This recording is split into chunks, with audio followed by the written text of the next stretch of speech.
On m'a demandé comment parler de la mort aux enfants, donc c'est un sujet tellement vaste qu'on va le faire en 2 vidéos. Vous restez les parents, donc c'est vraiment à vous d'adapter les conseils que je vais évoquer là à la situation qui est la vôtre. Globalement, pour pouvoir parler de la mort aux enfants, il faut toujours avoir 4 fils conducteurs dans la tête.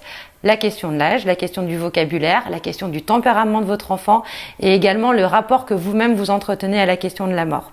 Aujourd'hui, on va s'intéresser essentiellement à la question de l'âge et à la question du vocabulaire.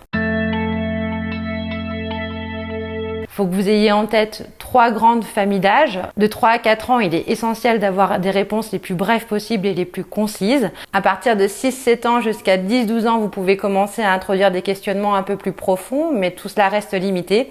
Et à partir de 10-12 ans, effectivement, vous pouvez manier le concept avec un peu plus de souplesse, puisque vers 12 ans, en général, c'est vraiment l'avènement de la pensée abstraite. De manière générale, ce que vous pouvez tout simplement faire pour aborder cette notion-là le plus simplement possible dès le plus jeune âge, c'est en fait de prendre des exemples dans votre quotidien, de la vie qui vous entoure et d'intégrer tout cela au cycle naturel de la vie, c'est-à-dire chaque chose naît, vit et meurt. Et au même titre, les humains naissent, vivent et meurent.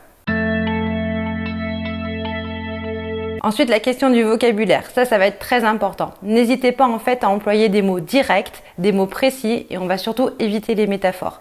Il est parti au ciel, il est parti dans un ailleurs, là où il a été voix, tout ça, ce sont en fait des choses qui sont trop floues pour les enfants et du coup qui peuvent paradoxalement plutôt entraîner de l'anxiété. Vers 3-4 ans, vous pouvez employer les mots les plus simples possibles, ça pose pas vraiment de problème.